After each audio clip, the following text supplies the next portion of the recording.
What's up, guys? Welcome to Fresh Fit Podcast, man. We're here with Maxx Chewning. Woo! Woo! We invaded the studio. Let's get into it. Don't be sour.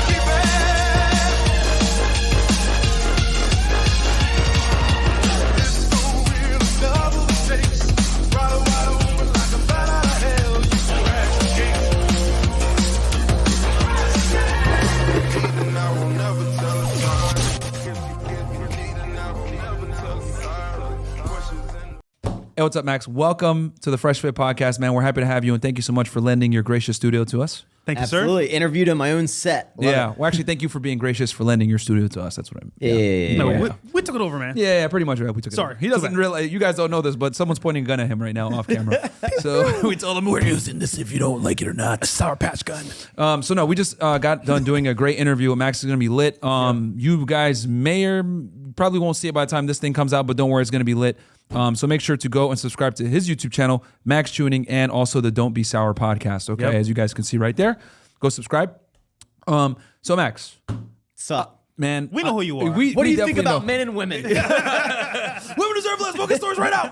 No, but just wanted to give you your flowers. I've watched your channel for years, seen the growth from you being in Virginia, Washington D.C. to moving to Texas. Starting Ever Forward, starting Sour Strips, etc. So I have a bunch of questions that I have written down here. I know you very well. I watch your content, but the audience might not. Can you introduce yourself to the people? Who is Maxx Chewning? What's up, guys?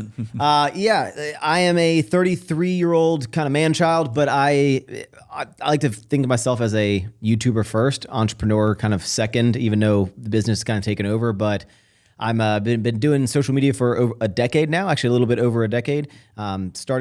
Started in the fitness community when it was not a normal thing to do to film yourself doing bicep curls, still kind of weird, but got in early. I essentially got into Bitcoin, aka the fitness industry, at $1 or something. Right. Yep. So I've been doing it for a long time, evolved a lot since then, and now we run a couple different businesses, and I still continue to vlog my life. Yeah, you're one of the OGs in the game. I remember watching guys like you, Christian Guzman. I was watching Matt Ogus back in the day, Jeff Side, all these guys, and things have changed a lot. And you've been able to adapt, and you're still very relevant in the game. Yeah. So can you tell us a little bit about your background growing up?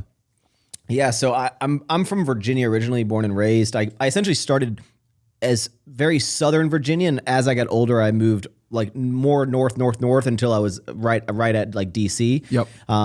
To give you an idea of it, I grew up in the boonies, like the redneck. What part of Virginia? Roanoke. Yeah. So. Is that kind of out west? No, it's just like southern. It's like super southern Virginia. It's about an hour or two under the capital, which is Richmond. Is it off of 95? I have no idea. Okay. Okay. It really is out there in the middle. No of nowhere. idea. I lived there till I was 10. Yeah. And just played in the mountains all day, kind of shit. And then when I was 10, my parents split up when I was a kid or a baby, and then I moved when I was 10 to my mom, more in like the city into Richmond, and then was raised by my mom for later in life, and then went to college, got my 4-year degree. Where'd you go to get your bachelor's? VCU, Virginia Commonwealth University. Bam. They're known for their basketball. Yes. Okay. Yes. Did you work any jobs over there? Did I work any jobs over there? Yeah. I've been hustling since I was 15, man. Yeah, ever since I was 15, I started working at this like pharmacy, but it was like an old school pharmacy. It's called an apothecary, and they had like a soda fountain in there, like you can make it like hamburgers and milkshakes. It's like super old school, like shit you'd see in like the movies of like get your malt milkshake. But it's not really a thing anymore. But I worked there from 15 to 23. Most people only worked there till like 18. But then my college was only 20 minutes down the street. I kept working there, and after that, got an internship. What was your degree in that you graduated? Business administration. Bam. Which people are always like, oh, that makes a lot of sense because you do a lot of business. I'm like, I don't remember shit. I mean, the world was different then. Like there was no I had like one of my friends that would make some t-shirts, but no one was an entrepreneur. Yeah. The internet was very new-ish, like of like making money. And so it was it's very different than it was. This whole success porn thing, and me and you are pretty much the same age. I'm 1990, you're 89. Yeah. Like, I agree with you 100% in that sentiment, because like this whole success porn thing, being an entrepreneur and the laptop lifestyle, that wasn't a thing when me and you were going to college. They're like, no, you need to get a degree so you can get a job. But nowadays it's like, look, it's the social cool thing to media. do. You could become free. I thought that was like that was like the plan. It was you go to college, you have to go to college, and if you were weird if you didn't go to college, you were either like a loser or you were the person who didn't get in to college. And I actually I applied to VCU. It was the only school I wanted to go to because it was close by. My best friends were a grade above me and they were already there. Yeah. And I applied to one school, and because I fucked off so much in high school, I had like a 2.4 GPA. Same, dude. Like, I mean, I was getting C's in gym by just running my mouth and shit. And my mom was calling me an idiot. She's like, why are you like, just shut up, like in school. But I applied to VCU, didn't get in, went to community college for the first 2.5 years, which luckily there was a campus right next door to VCU. So I still got to move downtown, experience. I didn't miss out on anything. Yeah. But even, going to community college, you were looked at as the loser. Lesser. Didn't get in because But that's a smart way to go. Now as an adult, right? That's a smart way to go. It was so cheap and so easy. Like I went from a 2.4 GPA in community college, 3.8. Yep. Like Nice. Dean's List. Yep. Like shit. And it was crazy. I tell people this all the time. College was easier than high school for me. Yeah, I think so too. Yeah. And I also just like actually shut up and pay attention, but I would just retain information to take the test, and then it'd be like format memory card, Yep. And you're in less debt than everyone else. Oh yeah. I mean, luckily we did. I did the 5-year school because I did 2.5 community college, 2.5 of my 4-year university. But yeah, my college loan bills were drastically cheaper and I got a lot of like grants and whatnot. And for some reason, I looked at if you got loans or if you got used books, you were like, oh, it's because you can't afford, the new books. But now I'm like, why the fuck did I have that mentality? Why would I think I'm a loser for getting used books? Yeah. No, man, it's crazy because I remember me too. Like you went to college school, like you'd be like considered, community college, you'd look like you're an idiot. So, so you went to college, and then what was your first job fresh out of school? Fresh out of school, I actually I got an internship at this place called Scott Trade, which is no longer around. It was like a stock brokerage company where it was so old school. I would sit at the front and like, it was older people would like call in and be like, I'd like to buy 2 shares of Apple. And you're like, okay, let me buy. Wow. I mean, it would take 25 minutes for them to like sell or whatever. Yeah. Obviously it's outdated, but I did that, and I did that for a short period of time, just an internship. And then I also worked as a personal trainer at Gold's Gym, which I thought was the dream because I just kind of got into, I didn't start working out until I was a sophomore in college. Okay. And then I got a job at personal training. And then right after that, I got my full-time career was technical recruiting, like IT staffing. So, getting other people jobs. Okay. Did that for 3 years. Yes. And you have a very similar story to me. You start going on YouTube and your job finds out about it. I was going to bring this up in ours. Yeah. Hey man, I've been studying. Yeah. I was like, he's either been watching me for a long time or Big he's supporter. Yeah. Okay. So, can you take us through that? Like, what it was like to transition from YouTube, from the professional world over to YouTube, and how you kind of got forced into it? What happened? It's a little bit of, do you want to get like the full story on it? Let's do it, bro. Let's do it. All right. So went into technical recruiting, which is what my mom did. It was like kind of like what everyone did out of college because it was a really easy job to get. And it was like, they just want to like churn and burn kids. Like if they didn't work out, okay, we'll get, 50 more in here. Because it was just, they need people on the phones, right? Or on the computers. So right when I graduated college was right when I started my YouTube channel, like almost simultaneously. I think it's like maybe a month before I started. And I didn't know what I was doing. I was big in like the bodybuilding.com days. So I was more of the misc. Yeah, it's the dark point of my life, dude.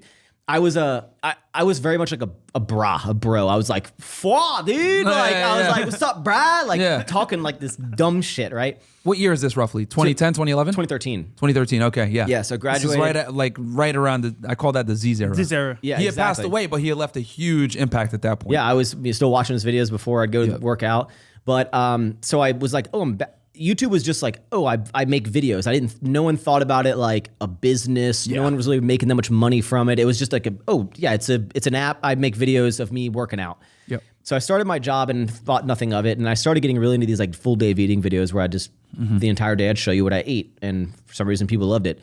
And so I would, work and make the videos, and it was just like my hobby that I would do. And then one day I get called into like by my manager or whatever. And they're like, hey, we have to have like a serious talk. And I was like, okay, like what's up? They're like, we learned that you have a YouTube channel. And I literally was like, oh, nice. Do you subscribe? Like, comment, subscribe. Yeah. Yo. So they were like, no. They, it came to our attention that you were filming in the office. And I was like, wait, what? I was like, filming in the office? I don't remember doing that. And they're like, it was this video at this point in the video. And keep in mind, so the video they're talking about was a full day of eating video that I posted weeks ago, like 3 weeks ago. So I was like, I was kind of like, that's weird. Yeah. And the clip they're talking about is there's a white wall behind me. I'm wearing no name tag, nothing. You have no idea where I am, no idea what the job is. I set my iPhone up and I show myself eating a gummy worm. I'm not saying anything, eating a gummy worm and taking a sip of a Diet Coke. It's a 10-second clip in the middle of a 15-minute video.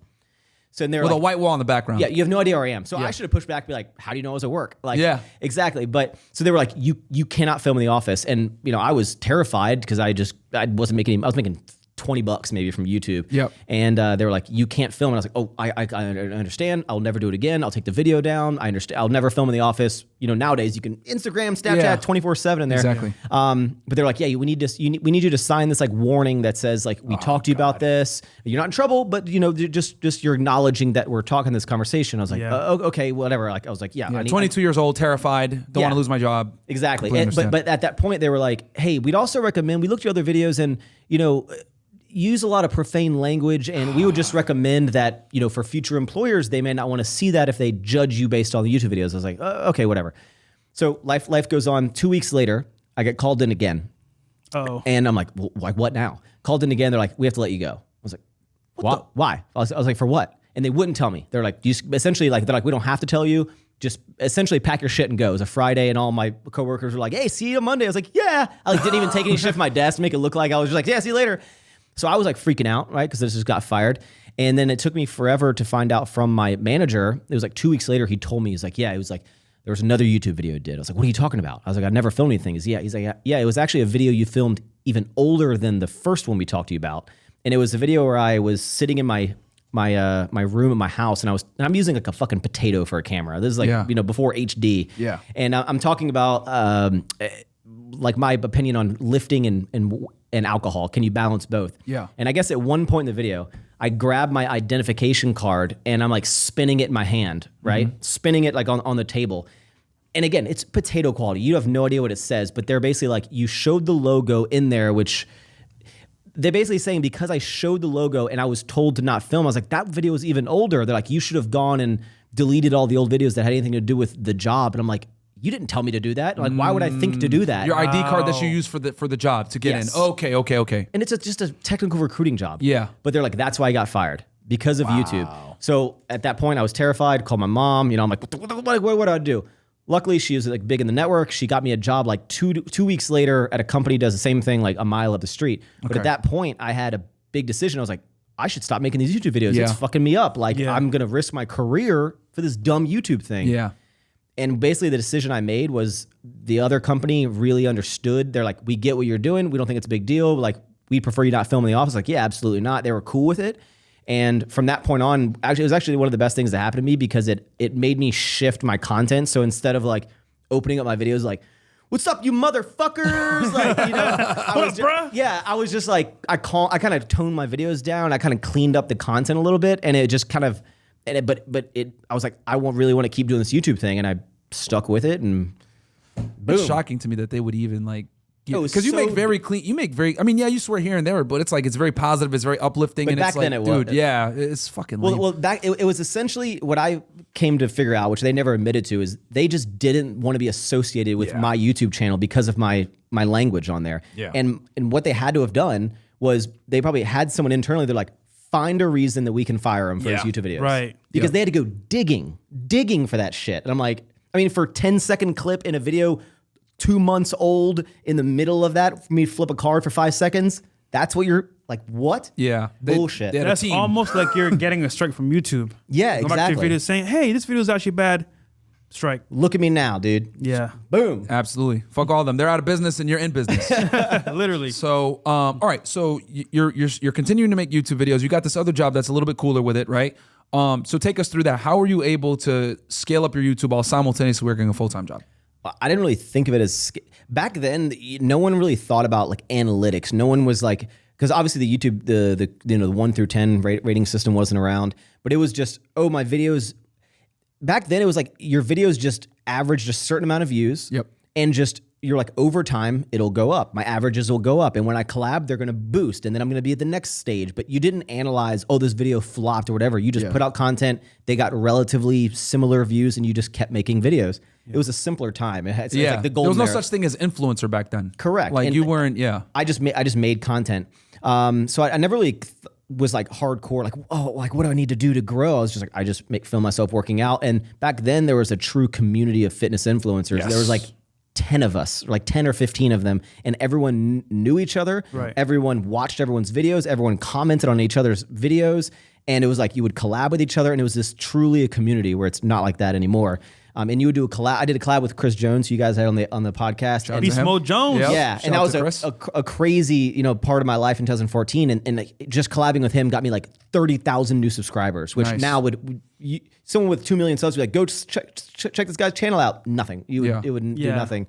But I was just making my YouTube videos, working my new job, and then over time, I worked that job for 3 years in total, and then it got to a point where I was like, I need to go all in on this YouTube thing because I started making more money from YouTube and it started matching my salary and then beating my salary. And then I was like, I need to go all in on this. And Is there Go ahead. I'll let you ask yours first. Go ahead. is there a video that you made that you said to yourself, you know what, damn, this one blew me up? Good question. no, it'd be the collabs. It would be Collabs. So the things way back then were like you would collab with people like Chris Jones.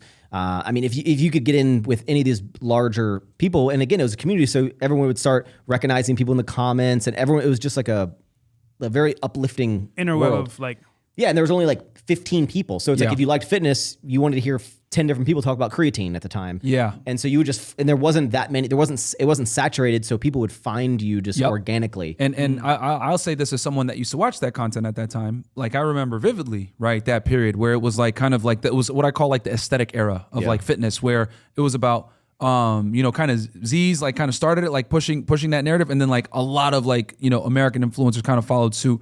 Like I said before, Chris Jones, Christian Guzman, Matt Ogus, Chris Lovato, Team 3DMJ, right? Yep. Omar Isoff. Like these are all guys that are like I call them like OG fitness YouTubers. Yes. I'm trying to think of anybody else because you said 10 to 15 guys. Bradley Martin was in there. Damn, there's a bunch. I just can't remember was them Jeff Side in there? all. Jeff Side as well. Jeff yeah, Side? Jeff Side, OG in the game. So Chess, bro. Yeah, Chess Side, right? Which we Well, had it'd him on be the show like, too. Hodge Twins, you had like Hodge Tony Twins, Doe- yes. Hodge Twins. They were still doing workout videos back then. TMW. Exactly, man. I mean, Twin muscle workout. Twin muscle. Yeah, move out like, the fuck out the way. Fuck out the way. Yeah. Now they do political commentary, but they were a fitness channel first. No, they are hardcore political. Yeah. I mean, Yeah. Now it's the conservative Shifted twins. completely. yeah, I see them on Twitter. I mean, they're huge in the political world. Yeah. So I remember watching like all these guys, and you're right, it was a very small community of guys. And if you did a collab with someone, like immediately a bunch of their supporters would come over to you. So like, yeah, versus like now, I think like I've noticed that like fitness is a little bit more segmented. Yeah. Oh, I used to watch Blaine Norton back in the day as well. Back then, I would watch any video that had Dr. Brad Schoenfeld. This was like when macros was like a big thing, right? Yeah. So like all these things were around back then. So I remember that era. It was definitely a golden era. Did anyone impact you during that time that made you want to go harder, go way bigger in that space? No one was like compete. You had individuals that were clearly just more popular than others. Christian out of the gate was, really, really popular, which is funny because I actually really didn't like his content when I first came across it. And then people like Hodge Twins, Chris Jones, just whatever it was about them. And then everyone had like their shtick. Everyone had like their thing that was like kind of the unique thing about them, which is still very important now. But in the fitness world, it was just like there's 10 people. Each of them have one special trait. Yeah. No one had any sort of overlap. Now it's like you got to niche to another level to like get. It's even more sure. crazy now. Yeah. So you talked about how you were doing the YouTube and you had the second job. You were working with them for 3 years. At what point did you realize, okay, I'm making as much? Like, how much were you making at that point where you were like, okay, I think I might need to go all the way in on YouTube? So at my job, I was making like $38,000 a year. Oh wow. Okay. Yeah, like- and you were living in DC? I was living in Northern Virginia on the water, but yeah, I worked in DC, so every day I was going in DC. Damn. Okay. So, but I was starting to make money from YouTube. Okay. And I think at the peak of my job, I made $45,000. Holy like fuck. peak. And even with inflation in the years, that's still not very much money Yeah, at it's all. not. And What year- DC's expensive. What year is that? 2014, 15. Okay. And that's why, like, I see kids now, like, 23 years old making $100K, and I'm like, bruh, you don't even. I was like, You don't even know. yeah, exactly. So it was probably my second year into it. That's when I started at Everford, and I started kind of making money from that. And then I basically was like, I'm like matching my salary, but I'm someone who's very risk adverse, I guess you'd say. Where I was like, no, you can't be a YouTuber full time. Yeah, there's a couple people doing it, but like, no, not me. It can't be me. I got to work this job. Like, Yeah. that's like YouTube's going to be a phase. And for everyone watching, you guys got to understand, like, in his mindset, like, being a YouTuber back then full time was unheard of. There was Yeah. no such thing as being an influencer, guys. Back True. then. To give you an idea, the person that put me on was Nick Wright. He was Oh, another OG fitness YouTuber. NWB. Yeah. Yeah, so I give literally his, like, I call him like, he's the Dr. Dre, I'm Eminem. Like, it's like, I would have eventually got on my own, but like, I needed him to put me on initially. But like, he had 30,000 subscribers when I found him, and that was mind-blowing numbers. And look at most people now, like 30,000, be like, wow, that's pathetic, right? But so just to give you an idea of like how that was a huge YouTuber in the fitness world, was 30,000. That's great perspective. Yeah. So when I started the second year of my job, I started making money, and I started like averaging around the same amount of money. But I told myself, because Christian, who's a big dreamer, big believer, Christian Guzman, he kept telling me, he's like, quit your job, quit your job, quit your job. And I was like, no. He's like, quit your job, quit your job. I was like, no. And so what I did is, for an entire year, I tracked my finances, and I was like, if for 1 year I can make, like, it's not just a one good month or whatever, for a year, that will tell me I'm financially stable and I can have money in the account. So I was making, between Everford, social media, and whatnot, I was making like $8,000 a month. Okay. Between everything. Between and your everything. job. Okay. Yeah, and I keep in mind, most of that is like Everford, so it's not even like, my money. It's like I'm reinvesting that. But like, Yes. I was making $1,000 or $2,000 off of social media. But Everford's clothing, I was doing really well. So I was making like $8,000 total a month for like a year. And then I every month I tracked it in my phone. I was like 8,000, 7,500, 8,600. Like, it was like just right in like 7,500 to 8,500. And then I remember it was July of 2016, and it was like right before July 4th. And for like the week, I was like, because I was working remote, because I worked in Richmond, and then when I moved to DC, I worked remote in a different office, like a satellite office. Yeah. And my boss was still in Virginia, in Richmond. And I remember for like a week, I was like, this is the time you're going to quit, Max. I was like, pick up the fucking phone, call him, tell him you're quitting. And I remember I was terrified. I was tomorrow. Not right now. He's probably not going to be there. And I remember the day that I picked up the phone, I was so fucking nervous, man, to like call and just be like, I'm quitting. And when I told my boss, he was like, oh, okay. Like, he's like, yeah, I kind of like figured this would happen. He's like, if I was in your shoes, I would do the exact same thing. He's like, I hope it works out for you. If it doesn't, you can come on back. Was it hard to quit because they had treated you so well and kind of like allowed you to kind of do your YouTube and not give you a hard time like the other people? Well, I was always in the mindset of like, why would I quit if I can do both? Even though I'm only making 40K at this job, that's $40,000. And if I can balance both, why wouldn't I just do both? Yeah. And it's one of those things that, like, because I was like, I don't want to just, like, I felt the same way, watch dude. Netflix all day. I know your feeling. I don't want to quit just to do nothing. And it kind of was this weird timing that I happened to meet a couple of guys who wanted to open a gym, because I was like, I need a place I kept getting kicked out of gyms for filming. I couldn't film. I needed a place to store my clothes because I was running the business out of my apartment. Yeah. So I found a couple of buddies who were like, hey, we should all go in on a gym together. We can do our personal training stuff. We can use it for clothing. You can film your videos and not ever have to get kicked out. You can make content. I was like, oh, that's a really good idea. So it was almost like this perfect storm where I quit my job and started that gym at the exact same time. So my day became instantly filled with things to do. Gotcha. For eternity. Yeah. Oh, sorry. You're. Yeah, and the last thing I'll say on quitting is, I remember before I quit, when I was on my lunch break that day, I called my mom and was like, hey, Mom, do you have a second? She's like, yeah. She's like, I'm in Home Depot looking at light bulbs. And I was like, hey, I think I'm going to quit my job. And she was, in mom mode. She didn't know the YouTube thing. And she was like, are you sure? Like, you need to have like 3 months of savings. I was like, at the time, I think I had like $100,000 in the bank. And I told her, I was like, Mom, I'm good on finances. And I was like, I'm not really calling you to ask your permission. I'm just calling you to tell you I'm doing it. And I remember she was like really hesitant, because it was a new space. Like, it wasn't normal. People weren't doing the internet, right? Yeah. And now she couldn't be more proud, and like, my son, the YouTuber, you look at his candy, like all this stuff. And so she's super supportive. But there's just like key moments I remember like talking to my mom, her being like, I don't know if you should do this. And then, calling my boss, and it was the best thing I ever did. Isn't it funny that we as creators, right, are so creative and so advanced in what we're doing, and we hold ourselves back because, for example, let's say you said to yourself, you know what, damn, I can work my job and do this for a long period of time. Yeah. But if you didn't quit your job, you can put the time and effort into making better content, doing more stuff. So I think as creators, we forget how much we can create, how much value we could bring. We focus on one thing. You got to seize the opportunity. I think what I started getting to realize, I was like, yeah, I can do it, but you only have X amount of time off, right? And okay, I know I can go to these like 4 expos in the year. I'm going to use those for those, but I can't do anything else because I need to use all my time for that. And then when I started realizing I'm going to miss out on opportunities to go collab with people and go travel to do these videos, I was like, the job is getting in the way. Mm-hmm. And when it became, I was making enough money and there was opportunities for me to grow my channel that I couldn't do because I was working. That's when it wasn't like I quit on a dream to then go out and try. It was like, I hit all the limits of the thing that's preventing me from moving forward is this job. And that's why I left. So I want to go back a little bit. You talked about the clothing brand Everforward, and I don't want to gloss over that because it has a really powerful story behind it. We talked a lot about your mom, but we didn't talk about your father. Yeah. The phrase Everforward came from your father, and I know he passed away. Rest in peace to him. Yeah. Can you tell us a little bit about your father's impact on your life and what inspired the clothing brand Everforward? Yeah, so to give a preface, the Everforward, he was in the military, Army, Airborne, and Everforward kind of goes way deep back into like the military. So that's where he kind of like absorbed that, and then he just started applying that into his life. His kind of mantra, live by it, of kind of always moving forward, always pushing, always trying to be better, and then kind of like instilled that into our family. He passed away when I was 15, and again I moved when I was 10. And so he passed away from ALS, which is Lou Gehrig's disease. If people did, did the ice bucket challenge and whatnot.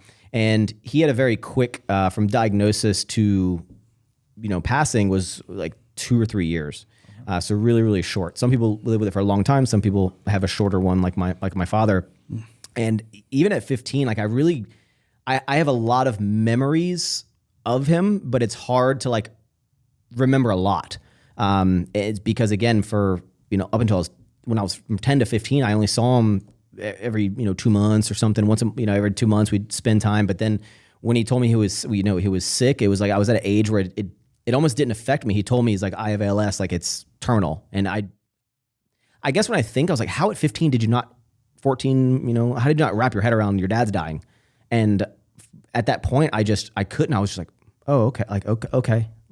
And I remember the day my mom came in to tell me that he passed, and I was in Richmond with my mom, and she like came in crying with her at the time fiance, and came in and be like, your dad passed. And I remember her saying, they were just bawling, and it didn't hit me. It like I was like, okay, like it didn't affect me. And it's weird when I think about it. I'm almost like angry at myself for like why didn't you get emotional? And now I get really emotional when I go really, really, really deep into it. I think about it because there's a lot of like, the older you get, the more you wish you had spent time with people that are no longer here. But when I started the YouTube thing, to tie it back into me, when I started the YouTube thing, it was just like the thing you did to create like merch, like a clothing line or t-shirts. And I started in my bro phase, made shirts called Deadlift Bra. I was called the Deadlift Bra because I was do deadlift, right? And I was in the bra doing phase. High numbers, like keeping up with a bunch of these bigger guys. Exactly. Yeah. And I had this like silhouette of me deadlifting on my shirt, and I sold that. That was like my merch. Christian had like, CG Fitness and things like that. People would just kind of put their name on with like, fitness at the end of it and just sell merch. And I was inspired by I was inspired by Gymshark, and I was inspired by one of my buddies who I opened the gym with, who had a company that's no longer here called Ape Athletics, where I was like, I want to create like a clothing line that doesn't have me in it. And I was one of the first people in the fitness world to do like overseas manufacturing for a clothing line that wasn't about them. Like it didn't have my name in it. It didn't have anything. I was like, I'm going to go the route of like the Gymshark thing. And people weren't doing that at the time because it was like you either were a big company or you were a YouTuber with merch. You couldn't do that. And when I was thinking of it, I was like, okay, well, everyone's kind of, it comes up with names and whatnot. I was like, why not just use like a phrase that like here's why it's called that, I called it Everforward Apparel. I was like, okay, it's called Everforward because of my dad. Here's what it means. Here's why it's called that. Here's why it's important to me. So I didn't have to like think up a name of a company, then make up what it means or something like that. It was just something that was personal and resonated with me, and my audience really connected with it. And it started as a motivational clothing brand, and now it's evolved into, you know, like this flannel is it, which, you know, this isn't a motivational flannel. It kind of evolved as I got older and as it, you know, progressed into here's a nice clothing line that the reason why it's called that is a personal message to the founder. Like that's kind of the point of it. Yeah. Powerful, man. Yeah, no, and I wanted to make sure to ask that because, you know, I don't think people really know the story behind it. I remember watching like an old video where you were deadlifting and you were quoting your father and talking about that, and I thought that was really it was a video from a couple years ago, but that's how I found the story. I was like, wow, that's really like a cool background. Something that I'll say that I wish that I did with my dad is, I mean, and now I don't think anyone will have that problem of having enough like photos, videos of, you know, you and your loved ones, but like I have like 4 photos of my dad. Like I don't have any photos. I have like when I'm like a baby with him, but I might be able to find 1 or 2 of me older than, you know, 8 with him. Like I just don't have any photos. I don't have any photos of him. And it's like one thing I wish I had was more pictures, videos. I have none of that. I have like a video of him and my mom getting married when I was not even born, I think. But it's like I'm like, that's why I love YouTube so much, because I'm like, we know when I have a kid, memories. like here's your dad's life. Here's how he got to where he's at. Here's how he met your mom. You know, here's all this documentation of it. If you could say one more thing to your dad, what would you say? I miss you. I mean, period.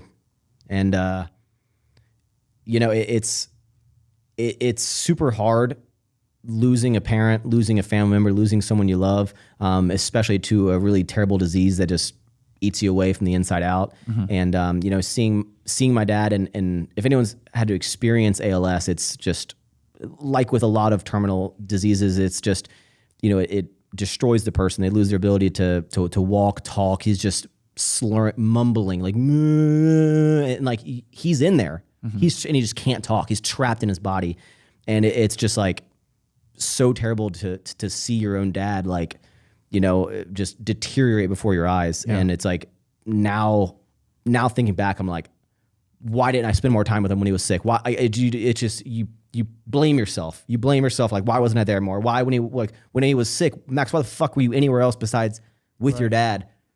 Every moment possible. Yeah. And I will say this. And that kind of transitions into the next thing. You bought your sister a car. Yes. And you documented that and everything. And for all the haters out there that might say, "Oh, that's so cheesy," blah blah blah. But it really is important to capture those moments. Yeah. Would you say? Can you take us through that, the story behind buying your sister a car? Yeah. So, my brother, my sister, and I, we grew up together, but we kind of grew up in different households. Like my sister was with my mom, while it's like the girls with my mom, boys were with the dad. Like when they got separated, right? And then we would like swap for like a weekend here and there. And then when I moved to live with my mom, my brother stayed with my dad. And then after a little bit, my sister kind of got in some trouble, and my dad's household was more of like a strict, you know, like Catholic, like no fuckery is going to happen under my roof. And my sister got probably kind of I don't want to say against her will, but like they were like, "You're going to live with your dad now." Like too much shit was happening in Richmond. You're going to live with my dad. So it's like we were all kind of like split up. Then my brother went in the military, and then so it's like we were all never like together for super long periods of time. And I think like with anyone, there's a lot of challenging obstacles that people have in their life that, you know, whether it be certain decisions they've made, the people they surround themselves with, and can lead you down maybe paths that you didn't think you'd get to. And you know, my sister has a son. His name's Asher. He's 7, adorable kid. And at the time, he was maybe like 2 or 3. And my sister had like just this crappy car, and like couldn't come to. You know, she was having some financial troubles, and she couldn't come to like the 2 hours. She lived in Virginia Beach, which was about an hour and a half from where I lived with my mom. And like, she wouldn't be able to come. This is like when I'm in college and stuff. She wouldn't be able to come to like Christmas because the car needed new tires. She couldn't afford it. Hey, I can't, you know, the car needs an like oil change, and I can't afford it because I had to buy this, or, you know, it's broken down or something. And I was just so frustrated to not be able to see my sister. And then especially to be like, I'm in a financial secure place. I can, I'm living a very nice life, even way back then because of what I've done for myself. And like, how dare I like... That was in 2015-ish, if I'm not mistaken? Yeah, I'd say about there. And it was like, how dare I like see my sister struggle, see my sister, not be able to come to family dinner because of her car. I was like, I'm going to make that not a problem. Like I was like, I want her to have a safe vehicle for, her son, my nephew. And I want her to come to the holidays and whatnot, and let the car take out of the equation, you know? So I kind of thought of this plan. I was actually traveling like the next day. So I drove it up to Virginia Beach, told her I was going to look at like a new SRT, like a new one that they had it at this random, like it was a BMW dealership that I got her this Mazda at. And I was like, hey, I'm going to be in town because it's right there. Let's go get some lunch and you and Asher can come look at this Jeep with me. And then I was like, I filmed my whole life, so I'm going to film my reaction and stuff to this. So I'm like walking in there and I'd already paid for the car and everything. And, seeing her response to it is like, I think you see a lot of people that are, they do something for someone else. And it's actually weird when you hear the comments talk about people. They're like, oh, they didn't seem that grateful. They didn't like do all this, which it's like, first of all, it's like, shut up. Like you don't know, like people react differently, but just like my sister was like the most authentic. Yeah. Thank you. Like, it was like, you're saving me from this like big problem that I'm having with like, safety with my son. That was like biggest thing is our car was like an old piece of crap. So it was just one of the like best moments that I could have to like give back to my family when like it just didn't feel fair that like someone in my family was struggling and I'm doing so well. It's like, right. I need to help. Yeah. So I remember watching that video. It was a great video. She cried. Like it was a big deal. It was quite an emotional very. good day, and she still has the car today. Hasn't hit anything with it, so it's nice. It's still in great condition. So it was good. It's and I'm glad that she has it. I'm glad that it's like still here and still in great condition, and it's again served her well, and it served its purpose. So with Everford, what year did you start it? 2014? It was like right at the end of 2014. So I 2015 is pretty much when I started. I think it was like August 2014. Okay. And it starts to take off. So you're doing the YouTube. Everford is doing great. When did you meet Christian, and how'd you guys meet? We met on the internet and via YouTube, just like, hey, I watch your videos. You watch my buddy Daryl put me on to Christian's videos. Like, hey, you gotta watch this guy. And at first I hated his videos because he didn't curse or anything. Yeah. He was just very clean. Like, hey guys, like follow your dreams, like whatever. I was like, fucking loser, dude. He doesn't even say, he doesn't even say any curse words. Yeah. And then it was just something about, he actually was he is the entire reason that the fitness community leveled up their quality, because he just kept pushing the limit. Yep. And the reason that I liked watching his videos, because like he had a nicer camera than everyone. I was like, wow, it's really clear. It's easy to watch. Like, and it was just, he kept leveling up, and we became friends via just watching each other's on YouTube. And then in 2014, which is the same year that I went and met Chris Jones, I went and we collabed with Christian. I met him in person. You went from Dallas down here to Houston. No, I was in Virginia, and I drove to Ohio for the Arnold Expo. Oh, okay. And it was like, I just went with my buddy, went up there, and it was like a monumental trip because I never planned on like meeting Chris Jones, but I went up and talked to him, learned he watched my videos. We ended up like collabing that night at the gym, and it blew my channel up. And then I met Christian in person, and it was just like this crazy time of events. I probably gained like 50,000 subscribers by just going to that trip. And that back then that was huge. Yeah. I mean, I was at like 10 before that. So met Christian, we got along really well. And then I just, over the years from 2014 to now, I just slowly started like, hey, come to Texas, come hang out. Like, I'm just I don't have like a full-time job. I can come during the day. So I'd take off time from work, go down, collab, and rest is history. Now I pay him rent. Isn't it amazing how one collaboration could change your life? Mm-hmm. And people look at networking as, it's not meaningful. Bro, one connection could change your entire life. 1,000%. And you and Christian are best friends now. So can you take us through that real quick? So like you come down to Texas, you collab with him, do stuff. Like, how'd you guys like grow to become so close? Pause. long pause. No. To be honest, I think it's because we're so polar opposite. Okay. Christian is very quiet, reserved, calm. I'm loud, fucking annoying, probably too opinionated sometimes, say dumb shit. Like, we were so opposite that it's like we almost balanced each other out. I I don't know. I think that we equilibrium. Sounds familiar. Yeah, yeah. We just got along, and then we just connected, and yeah, that's really it. Yeah, like and it's kind of cool because like I've seen both of you guys like just like transform over the years, like right from like both of you guys building up your YouTube channels, both of you guys doing vlogs. You know, you do great editing with the transitions, some of the best transitions I've seen on YouTube.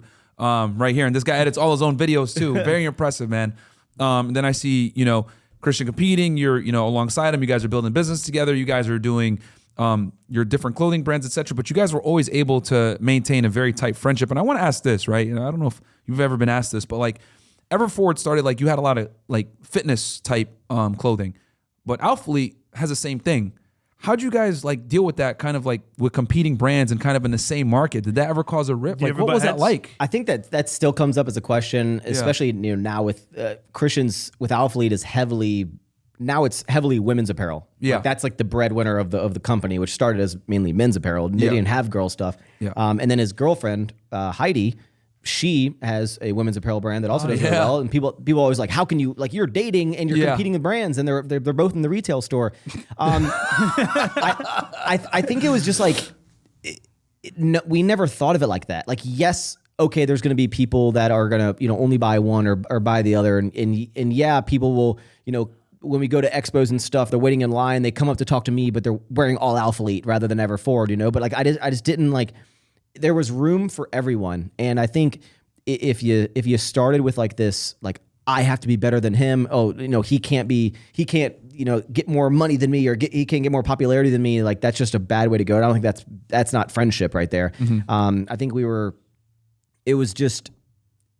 it just worked. Yeah, I guess I just think there's room for everyone to eat. It's like if it's like you know if someone came on the scene and I was like, oh, you should start a YouTube channel. Like you should make fitness videos. Like I make fitness videos. Like why would I want another person to make fitness videos? That's gonna take away some viewership. I was like I don't think of it like that. I think everyone you know rising tide raises all ships, and it's like as everyone becomes more popular, then you know everyone's businesses are gonna succeed, and now they're completely different in terms of like the target audience. Yeah. And even like what we make, like it's just I'm not trying to market to people like who are buying Alphalete really. Yeah. It's because it's very interesting because I noticed that like it's kind of funny because like you guys all work together, sell merch, sell clothes, all fitness influencers, all on YouTube.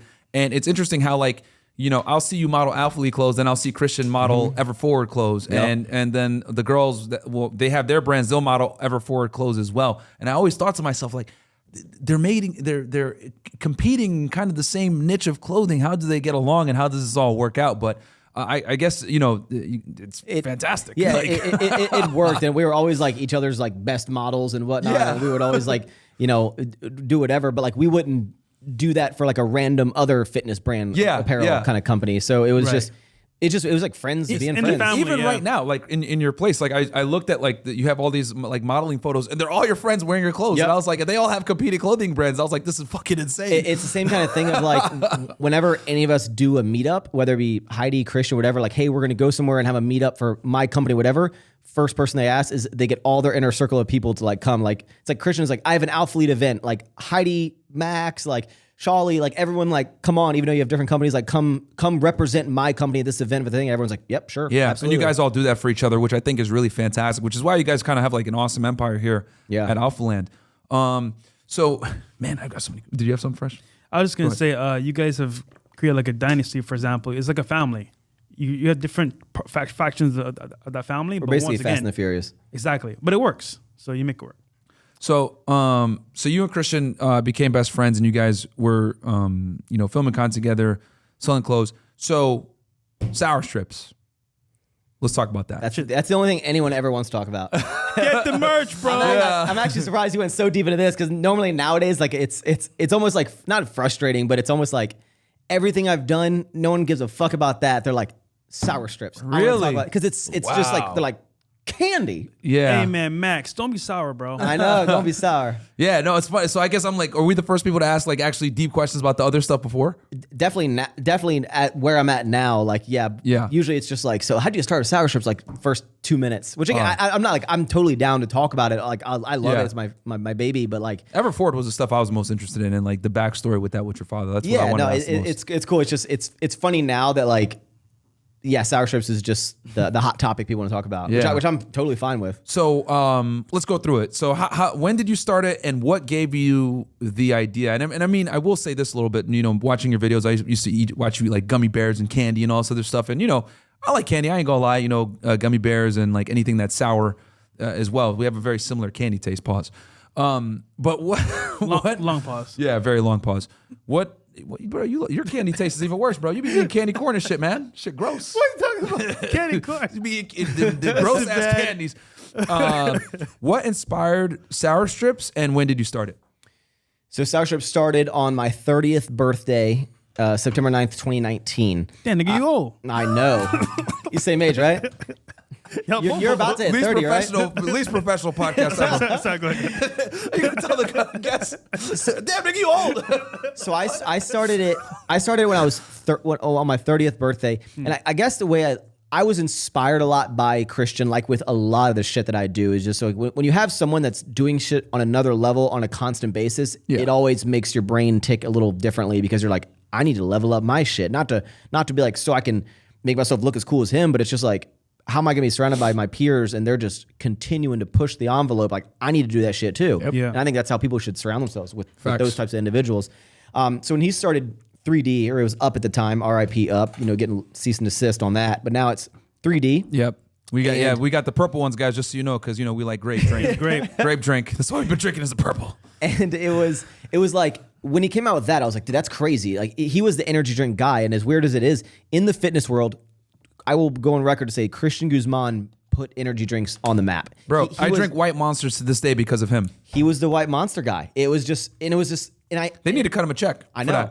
And it's one of those things, like, now you understand how influencing works, because like I would watch Christian's videos and he would just always be getting these White Monsters. So it's like next time you're, you know, in 7-Eleven or something, you're like, oh, there's that drink, that YouTuber guy. Like, let me try it out. And you're like, oh shit, it's good. It's like, you've been influenced, you know? Bro, they need to cut him a check, dude. I'm telling you, to this day, I drink White Monster. That's my favorite flavor, and pause, because it's clear, so it doesn't stain your teeth, and it tastes good and it's 0 calories. Yeah. And so Christian, like, he was just an energy drink guy. He like always had his White Monster. It was like his thing. Yeah. We would go to expos and people bring him energy drinks and shit. He was just like the guy, and we started that. I was like, I think I want to do something outside of the norm as well. And I started thinking, I was like, what kind of business? And candy just works for me, because not only, and I've said it like since I've been like 10 years old, you could without me even talking to my mom, you could ask my mom, you could ask, you know, anyone in my family of like, did Max always like candy? And they'd be like, holy shit, yes, like to another level. Like since I've been 10 years old, I've just been a candy, specifically sour, fanatic. Like it's almost like I've never understood how someone could be truly addicted to something. Give us your top 3 candies right now. They're sour. Sour strips, sour strips, sour strips. Sour strips? I like the Bright Crawlers from Trolli. What? Yeah, those are pretty good. Those aren't sour at all. Yeah, well, they're not that sour, but they're good. They are good. It's just they're not as sour, right? Sour Gushers are good. Oh yeah, they got some of the good stuff in here. Yeah, no, there's a lot of great candies. Thank you, wife number 2. Sour Patch, Sour Punch straws. He likes the Twin Snakes. Those are great. Those are good. Those are actually really, really good. I like those a lot. He put me onto that. This is sour strips, by the way, guys. So great stuff. It was it just made sense. Like, so I've always been a sour candy guy, and even in my videos, I was always telling people, but I used to eat this like Rips candy all the time, and I'd be like, you know, hey, you got to make sure you find the bag with this new design on it because they did a formula change and it's so much better. You always have to find this one, and like I was just like so like I would just talk about candy all the time, and and when I go to expos, I'm not even exaggerating. People would bring me. I'd have a mound of candy that people would bring me, giant bags of Sour Patch Kids, gummy worms, like just every expo. I'd have pounds of candy, not even exaggerating. Every expo, it was just like people would bring. It's a guilty pleasure for me too, man. Yeah, and I would just like. I've always been like, like even like people like smoking cigarettes or something. I'm like, well, just if you want to quit smoking cigarettes, just stop. Like, how can you be addicted to something? I can't wrap my head around it, right? Yeah. But with candy, if I could eat candy until I physically am like ill. Like I just can keep eating it. I love it. Yeah. So I was like, candy makes sense. And I went through this whole kind of, I originally had some business partners for it because Christian has business partners with 3D because, he has a lot of other shit going on. He doesn't understand, drinks, Everything. distribution, everything. Yeah. So I was like, there's no way I can do it. It was just like, I didn't even think to do it myself. And had these business partners, and we went through a lot of different manufacturers and samples and whatnot. We kept hitting like roadblocks and headaches and just dead ends, right? Because with something, maybe not so much with that, but a lot of stuff when you get into certain manufacturing, you can't just call up a lot of these factories and be like, I want to start a new company, because they're like, you need to order 800 pallets for us to take you seriously. You can't just be like, I want to order 100 bags. Like no one's going to take you seriously. Just Right. no one. And so to hit these minimum order quantities, you just like, you can't for a lot of stuff. And so we just kept hitting roadblocks, and even some of the samples we get would just be like trash, because I knew, as someone who's been a hardcore candy enthusiast, You're right. I was like, There's a certain standard, damn it. Quality. I could talk for the next 3 hours about sour candy, and I'm not even kidding. Like I was like, I just need to make a sour candy brand that is for the people, by the people type of thing, right? I was like, I know as a sour candy enthusiast what people look for, what the packaging, like things I love, things I hate. When I open the bag and I experience it for the first time, what like the touch of it, I know what I like, what I don't like, the taste. I have all this shit in my brain because I would analyze candy like that. So went with these business partners, ended up not working out, and that was right before I started moving to Texas, early or late 2018, I moved in January of 2018. And so I kind of just like shelved the idea. And then like 3 months go by, I moved to Texas, another couple months go by, and I'm just like, I think I can figure this shit out. Cause the business partners were like, yeah, whatever. Like we have other shit. They're doing real estate and stuff. So they're like, yeah, whatever. And so I kind of sat down and I was like, I'm going to figure this shit out. So I like kept reaching out back to all the manufacturers, and I eventually found the manufacturer that we have now. And I just started this process, and I was like, and I had no idea what I was doing. Because no one else had done this too. That's something also that's interesting. Like none of your friends, none of your peers, no one has ever done candy. Yeah. So you're kind of like, you're going into a new frontier that's been unexplored. Well, I realized why people like, because again, like when you go down the candy aisle, as someone who likes candy, you'll know when there's a new candy. It'll be like Trolli knew something, because it's not very often there's something new. Yeah. But when there is something new, it'll be like crazy sour. 9 times out of 10, you're disappointed with how sour it is. And I'm always like, why can't anyone make anything that's like actually sour? And that's where actual sour candy, which is our, slogan, is on there. It is definitely sour. Yeah. And so I like knew exactly what I wanted, whatever. And then I remember one night I was like thinking of the name, and I thought up, because I remember I really liked like Rips candy, and I was trying to make like, I was like, oh, what should I name it? Like something that's simple, clever. And I thought up like sour strips. I was like, this is a really generic name. I was like, it just describes what the candy is. But I went on Instagram, and sour strips was available. And then I went to GoDaddy, sourstrips.com. That's what you check. Available. And I was like, oh shit. Let's do it. I was like, this is the name. And I did the most, it'll take too long to kind of explain it all, but like I think I'll go down in history as it was the most flawless hype execution launch ever. I mean, just the way that I did it, like was, we did all these like influencer boxes, right? With a candy. And I talked about it for like, I kept saying I have a company coming. It was Project XX. I remember that. And I was like, but I talked about it like 8 months before it was actually coming. And I was like, I need to get some influencers on here. Let me get some. And I kept giving updates every like 2 months. And some people were like, what the fuck is it? Like, what, you got to tell us about it. And then I finally got the list of all these people, and I had like over 200 people. And I was like, I have a company coming out. I'll send you a box of it. I can't tell you what it is. Are you down? And it started being this like, I want to be a part of that. I want to be a part of that. I want to be a part of that. And we launched it on my 30th birthday. It was like the peak of one of my YouTube views. And it was just this perfect storm of shit. And we sent all the influencers like a $25 gift card. We found out, we obviously had their address, but we found like the closest movie theater to them included like a movie gift card and all the boxes. And then we had this launch, and it sold out in like an hour. Yep. And that was the first phase. And I mean, if I continue to talk about this, I can talk about this like fucking days. My favorite flavor is the blue ones. What is that? What's Blue the name? raspberry. Blue raspberry. This is the best one. Yeah, and they're doing. I disagree. Even though This is actually our least popular flavor. Like the worst selling. Yeah, so that's your Best- favorite. Yes. So Okay. we I just think the had blue is some, the some best. the pink The pink is lemonade good one. too. These are actually the two worst selling. Really? Yeah. Green apple and they're the yellow. so good. but when I say worst selling, they still sell really well. But Compared to others, there yeah. has to be a loser. Yeah, you like know? what's the best selling flavor? Rainbow. Okay, Rainbow, blue, and strawberry are top three, which is the three we started with. Raspberry blue is good, and then that pink one. Pink one is that one new? Pretty good. No, the pink lemonade. No, we've had all the flavors have been out for like a good amount of time now. Okay. That's just fire. Because I will say this, you always run out. Because like I've visited the website a few times, and it'll be like out of stock or whatever. So like that's a good sign. Yeah, I mean we started with, I want to say we had 30,000 bags at launch, sold out an hour. About a month later, we got another restock of 30,000 bags, sold out in 30 minutes. Wow. Then we did another restock, 30,000 bags, took about 3 hours to sell out. And then it started slowing down. And at first I was like, fuck, the hype's over, it's done. Yeah. And it was just like we started online.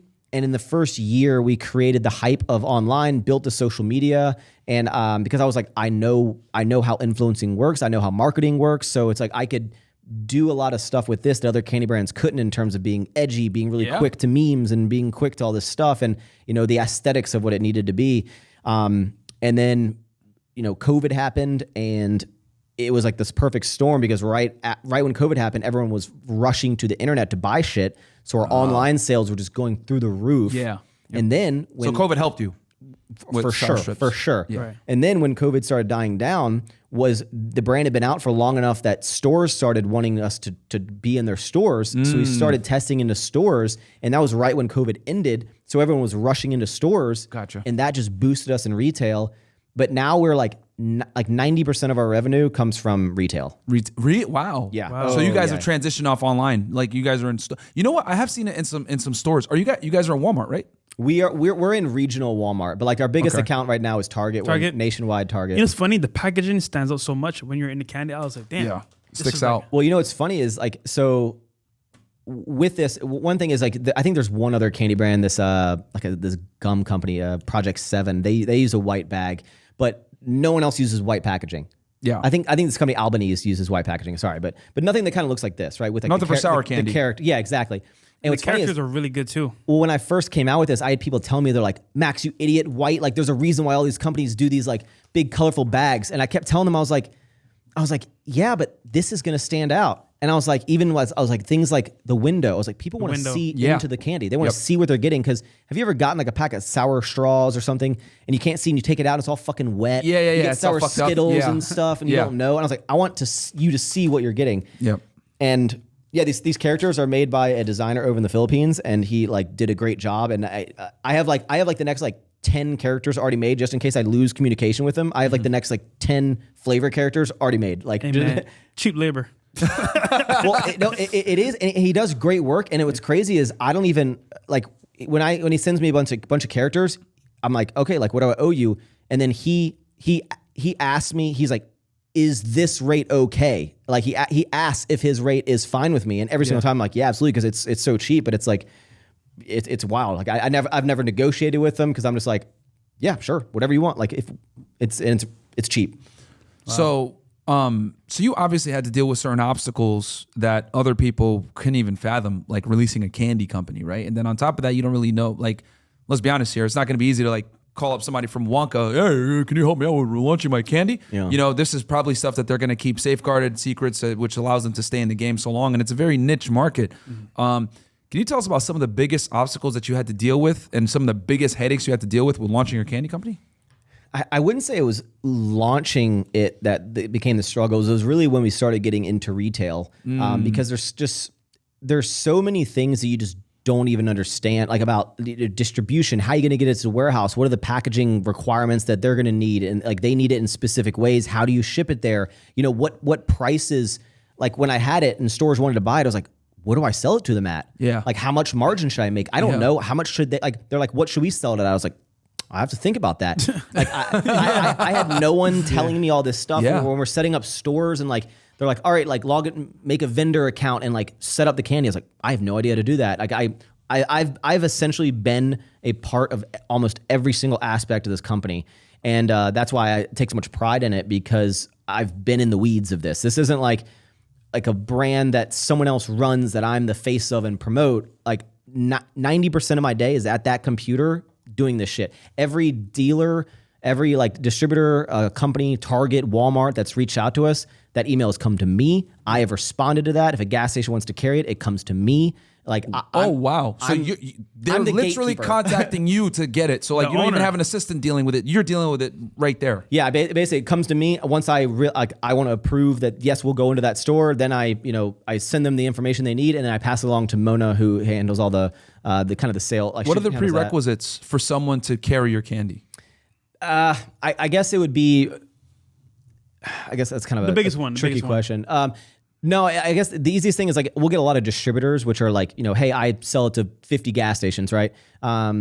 Is the problem comes up when there's a whole bunch of those distributors in the exact same area and they all want to carry the candy, and then you have this whole world that I never experienced of like the distribution world is like a cutthroat. I'm gonna steal your store and undercut your price and all this shit, and I have to have meetings with the distributors of people like trying to poach other people's stores. So that's a big headache that I'm dealing with. Wait, explain that real fast. So like you're saying like they'll reach out to you, I want to carry your candy and distribute it to a bunch of gas stations. So there's we'll call it like wholesale and retail, which is like I'm a store owner, I want to sell your candy. I'll ship it directly to the store, you sell it. Easy. Boom. Okay. The distributor is the middleman. You're like, I sell it to you, you sell it to the store, then the store sells it. Yeah. You obviously have to then you have to sell it to the distributor for a lower price because they have to sell it and they have to make their money. Yeah.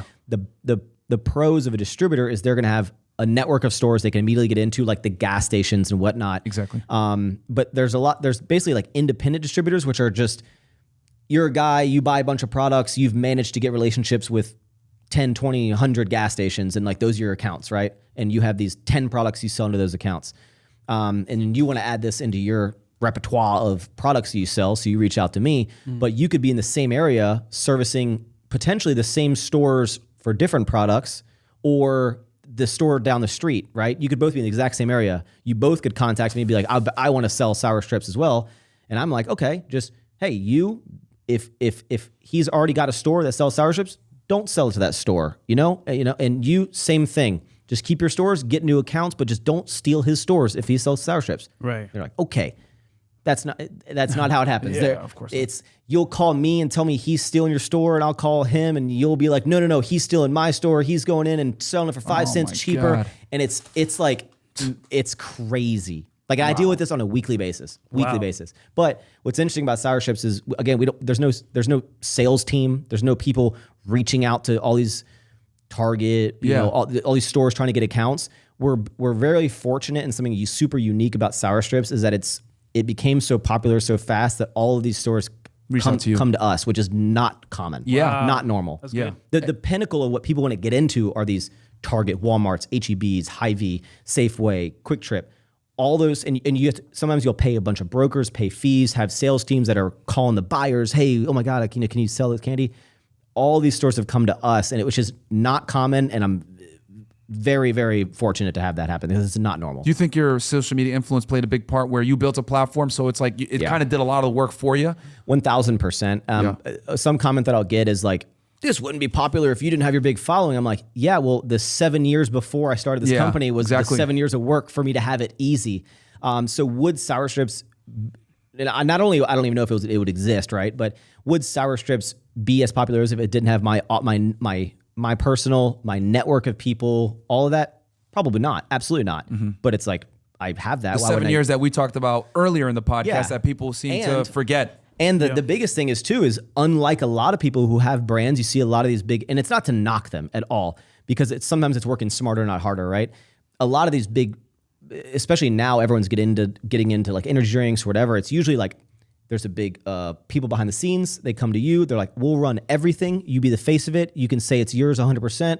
We'll do all of the work.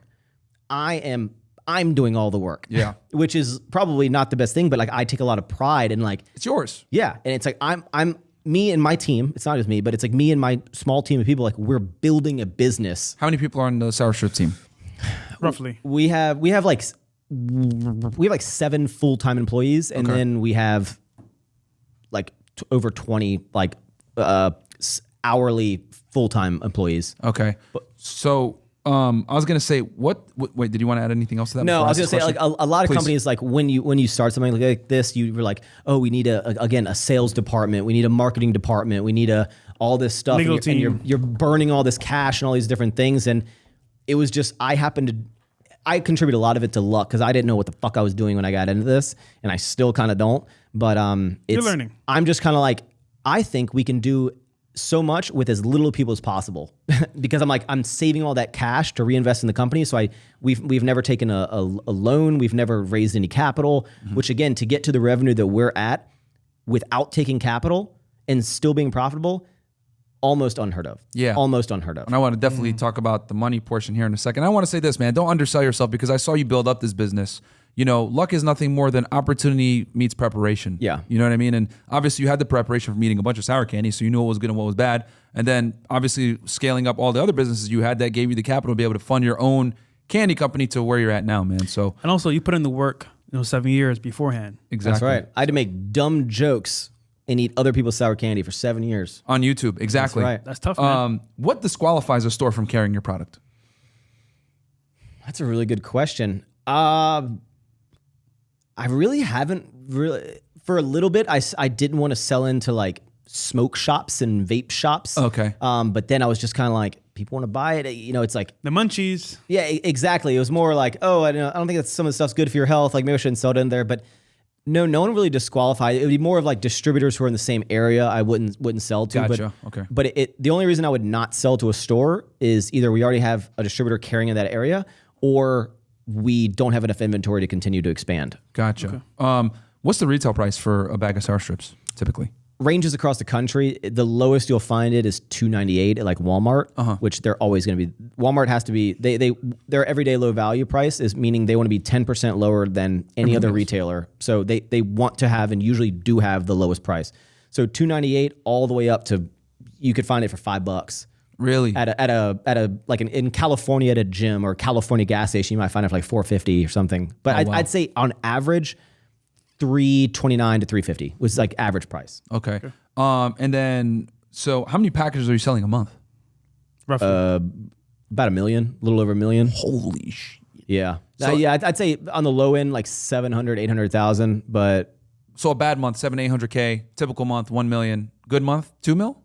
right now we're averaging a little over 2 million a month. Wow. Yeah, that's actually some deep information. Last month was our best month ever, and we did like $2.8 million. Wow. Sheesh. Wait, 2.8 million sales. Yes, revenue. Okay. Oh, revenue, $2.8 million Dollars. in rev. Dollars. Yeah. Almost 3 mil on candy. In 1 month. Fucking awesome. Yeah, and we've actually been kind of like averaging a little over 2 for the past couple months. So I mean, if people don't know this thing called a run rate, where you just basically usually it's like you take your best month, and then you make that into 12 months. If you were to make that amount of money for 12 months, that your run rate, which is more than what you're actually making. But like, we're on track to do some pretty substantial numbers, and our growth over the years has been nothing to laugh about, nothing to be like, oh, you're doing okay. It's more like, oh shit. Yeah. Nice. And this is awesome. And like, so you're doing 2-3 mil a month. How much is overhead for sour strips? A month. So I guess when you factor in, everything you're talking about, warehouses, employees, yeah. all that shit. I'd say on average we're spending about $600,000 to $800,000 a month. Mm-hmm. But that month that I said last month we did 2.8. I think I spent like 2.2. Oh, wow. So, but because some months, depending if a lot of like purchase orders come through where you're paying for stuff ahead of time. For example, I just ordered like like $300,000 worth of like the bags that these go in, right? Because you have to buy all the shit from different places. Yeah. Normally you can just pay 50% up front, and then in 3 months when it comes here, you pay the next 50%. Oh, okay. But for us, I was just like, I have the cash. I'm just going to go ahead and pay this $300K just so then like in 3 months I don't have to pay more money. It's already paid for. So there's some months where like a lot of shit will hit me that's like gonna make me more money continue down the road. Yeah. But I'd say on average we're between $500,000 to $1 million. Now, Go ahead and then I'll. now let's say, right, I'm an avid supporter, fan of you. Thanks. And I want to make my own candy Better one not. day. You better not. So question for you is, how would I even get started in this? Like, where should I go to learn about like selling products like this, you would say? Google. But like months of it. I think a lot of people want to do the whole Me Too kind of thing of like, oh, like look how much success someone's having with X. I'm going to do the exact same thing. I'm going to copy to a T, which I understand it, but as someone who's been building this for over 3 years, we've been doing it for a little over 3 years now, and I know the amount of work, stress, and money that it is going to take to get to the level that we're at now. I'm like, you need to be all in on this. And most people just want to be like, oh, I just want to make some quick money. Like I'd say, so if you were ever to be like, oh, what if people start in like a competition?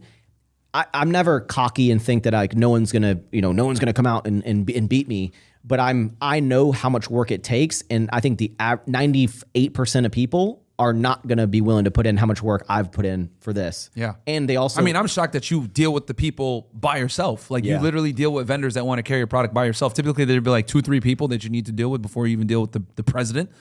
Today, before you guys got here, I was like sending emails of how our floor displays go together to like the candy buyer of Kroger. Wow. Like, so like I'm the one email. I don't have there's not like a sales team that deals with it. Yeah, me. And not to mention, you mentioned how much you made last month, right? Or the best month possible. So people hear that, oh, you know what? He made how much money? I could do it too. Nah, the work you put into it. Well, here's the thing. I paid attention. So you said you made 2.8 M, but you invested 2.2 M. So that's about $600,000 profit. Yeah. That's a lot of capital to go in. So what I was going to ask is typically, what percent? Because it seems to me like you're just like reinvesting that money back. You're not even taking it. You're just like, you know what? No, yeah, 100%. So is like pretty much all of the revenue you make invested right back into the business. You don't even take profits from that?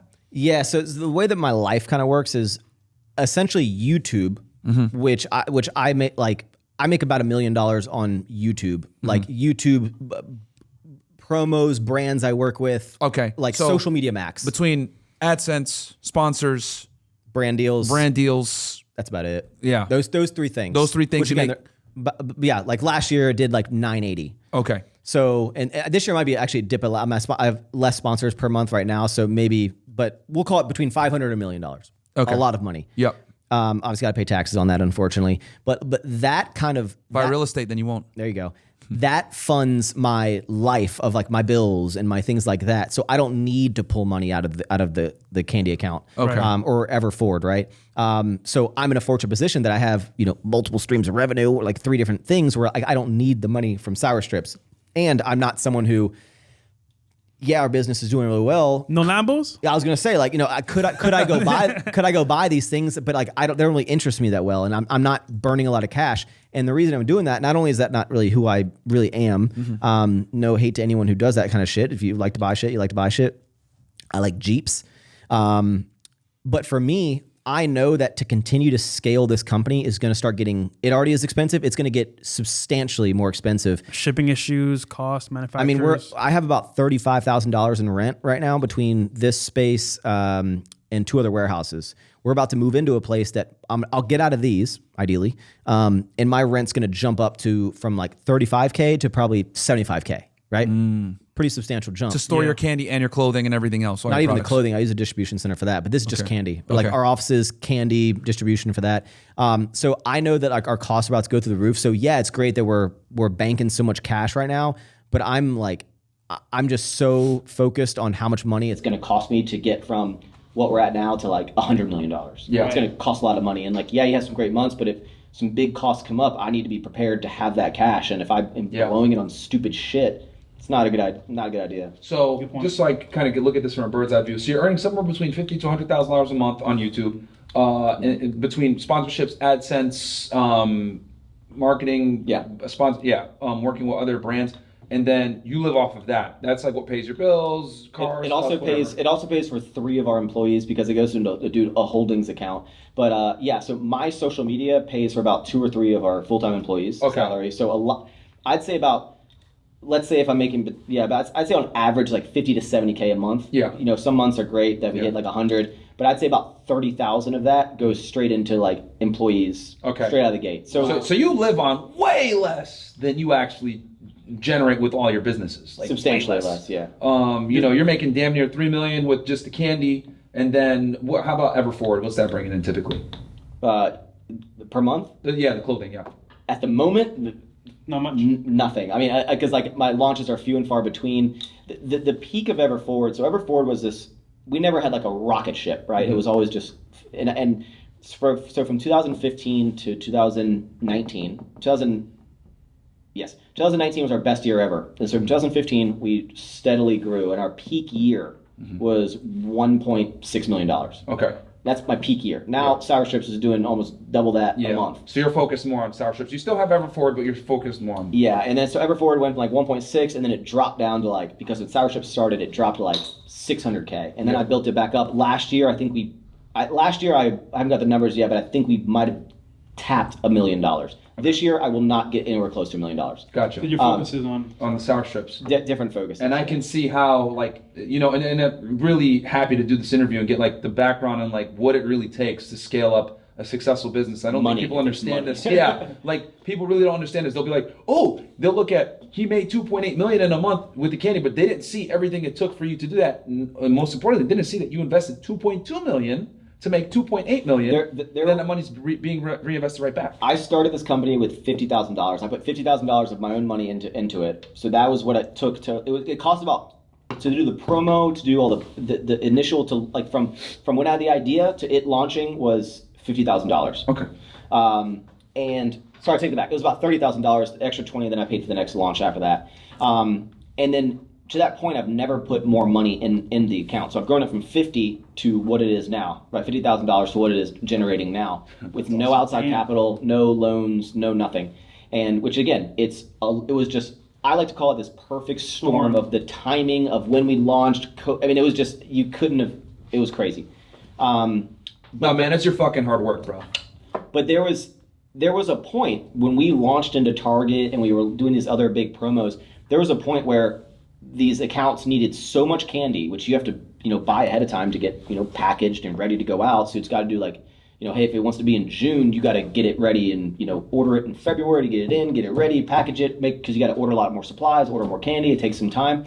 And all this shit was happening. And then you're not getting paid on that for like 45 days because of their terms. Yeah. So there's like a time where, you're not going to get paid for 3 months after something, but 6 months before that, you need to buy it to get prepped for it. Exactly. There There was a point when we launched at Target and we were doing all these promos. I mean, I got down to like $10,000 in the bank account. Like it was down to the pennies where I was like, fuck. Like I say fuck and it sounds bad, but like I could have put my own money. Yeah, you could have put more money. But I'm just saying that like, if I didn't have that, I would have almost been fucked, right? Yeah. But it got down to almost pennies, and because of how I managed the money up until that point, we luckily didn't drain it completely, and then we were able to float this like 30 days where like barely any money was coming through, and then it just started coming in like a wave after that. But I think like that could happen at any moment now, so I want to be prepared and have a very large reserve of cash. Yeah. So add to hard work and perfect storm is also sacrifice, because you could have went and bought a bunch of stuff, travel the world, do stuff like that.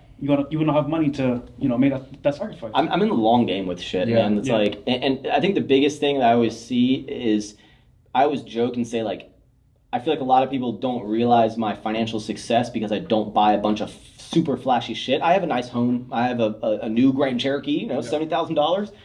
I have That's nice. I have one Cartier bracelet that I bought for my birthday three years ago, but I don't buy like a lot of flashy shit. And I see a lot of people who are like buying crazy stuff all the time, and in my head I'm like, they're either making so much money or they're just blowing so much money like that they don't have. Because I was like, I know how much money I'm making, and I'm not buying that shit. I was like, so they're either making light years more than me, or they're making less than me and just blowing it all. Yeah. I mean, and I do kind of something similar with my real estate stuff. So like I have all my real estate stuff in another bank account. That money comes in, I just, just let it sit there, and like, again, like you said, rainy day, whatever it may be. Obviously not at that level. I want to get to that level where it's M's.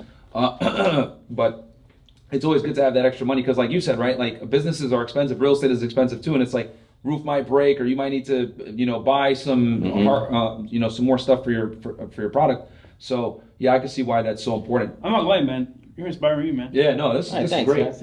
Yeah, because people just see the end product and they don't realize what goes in. And I mean, that's crazy that you invested 2.2 to make 2.8, and there's a 600,000 profit, but you're not touching that. That just goes right into the account. Stays there for a rainy day if you need to buy more product or whatever it may be. So let me tell you this, because you're in a very unique game with candy, right?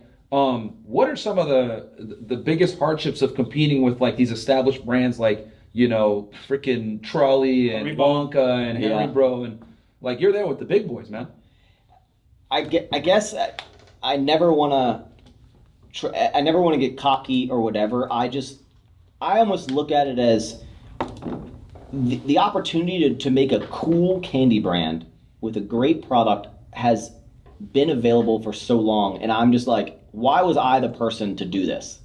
You know, like why didn't? Because again, I have all these problems. That's why I would always joke with like when I try candy and it wasn't sour, I'd always be like who's approving this candy? Who on the board is it these old guys in suits that are like, wow, that is super sour. Let's go ahead and put a 10 on that meter right there on the bag and approve it, and I eat it. Most overrated candy that's trash to you. Go. Oh shit. Most overrated candy that's trash. Oh wow, I can't even. Candy corn to me is fucking terrible. I thought you were talking about like sour. But yeah, sour too. I'd say most gummy worms. Damn. I think. What's your favorite brand of it? I mean, Trolli's the most popular, but like it's not sour. It's not sour. No, like, it's not. Period. Like, and it's like I get it. Twin Snakes is a tasty sour. It's good. It's tasty. I've eaten a lot of it throughout my life, but I would not call it sour. And that's what I'm more like. Why won't they just make it more sour? Oh no, dude, this is sour, bro. That's what. This is really sour. Yeah. That's what. So on the top, you can't see it. Well, so our. You have a warning on there? We have a phrase up top in the part you strip off, and it says "actual sour candy." Yeah. And that's why. So the parent company is called Actual Candy, and I was driving one night trying to think. I was like, in case I want to do anything else other than sour strips, I need to have like a parent company name. So like release another product. Exactly. Okay. So that's why the name Actual Candy came up with. Because I was like, man, why can't anyone make anything that's actually sour? Why can't anyone make some actual good candy? I was like, Actual Candy. Actually. See, this is stuff that people wouldn't even think about from a business sense. Like, okay, I released this candy brand, but I need to have a parent company in case I want to release another product so that it all comes under the same umbrella. Yeah, like, it's more of like, so then if I wanted to make whatever, like I can't because it's called sour Sweet strips, I don't know. Yeah, exactly. I love the quote here. It says, your grandma probably won't like how sour this is. You want to know who thinks those up? Me. He does everything. I thought that was really clever. You know what's funny? So on the back of our cotton candy bag, it says what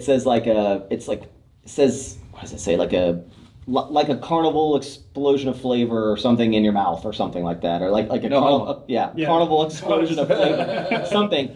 But the phrase that I wanted to put on there that I thought of first was like, I said I wanted to put like unlike your girlfriend or like unlike your ex, like this candy isn't playing any games, or like there's something like playing the carnival. Yeah. And it was like. Shit, what were we talking about? It was going back before I. Basically having the idea. Or no, if you're asking about like other companies and like my worry. Yes. Compete with the big boys. I think it's all the other brands that are out there, and there's only like 5 or 6 actual parent companies. They all own all the stuff. There's like the Haribo, Mondelez, which owns Sour Patch Kids, they own Chips Ahoy, Oreo, all that. They're very aware of sour strips. Like there's not only are we've been around enough time, we've made enough noise, and we're in the stores with them, and I see the data reports, and I see our sales, and I see us beating these other companies week over week over week over week. It wasn't like in Target, we're moving like over 100,000 bags a week of candy. Wow. And that's not like we had one good week. That's week over week over week for the past year. Like it's so. When have any of them called you to try to buy you out? They have not. There was a company, I'll just fucking say, reached out to me before I got into Target, before I launched into Target, and I had a call with them, and it was the 2 heads of M&A, which mergers and acquisitions, which I was like, because they're like, we're interested to hear more about your brand, and I was like, why does the head of mergers and acquisitions want to talk to me about candy? Yeah. And I was like, is it happening? Is this before we even get that big?